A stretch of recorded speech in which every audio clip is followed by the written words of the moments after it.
Pagkagising ni Jordan sa ospital, sinalubong siya ng maligayang mukha ni Shaira.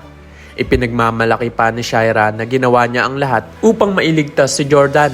Ngunit kasabay ng mga salitang iyon ay ang bahagyang panunumbat sa kanyang tono.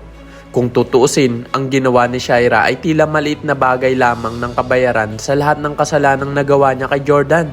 Ngunit kung inaakala ni Shaira na ang pagligtas niya kay Jordan ay sapat na para mapawalang sala siya sa mga kasalanan niya, nagkakamali siya. Sa isang prangkang sagot, sinabi ni Jordan na oo, tatanawin niyang utang na loob ang ginawang pagligtas ni Shaira.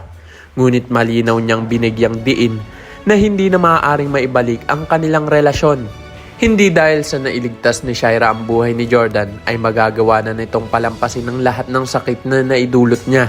Samantala, si Leo naman ay puno ng pag-asa na makakapagsimula na sila ni Christy ng bagong kabanata sa kanilang buhay, ang buhay mag-asawa. Ngunit tila ba hindi lahat ay sang-ayon sa kanilang kasiyahan. Si Hannah na tila may pangamba ay tinanong si Leon kung gaano siya kasigurado na wala nang darating na problema sa kanilang buhay.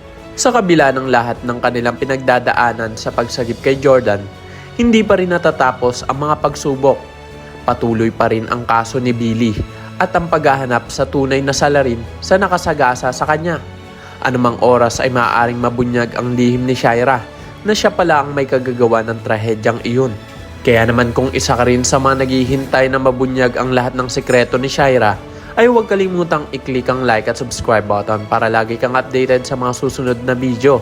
Maaari ka rin mag-iwan ng komento sa ibaba para sa iyong mga saloobin at suwestyon. Maraming salamat sa iyong panonood.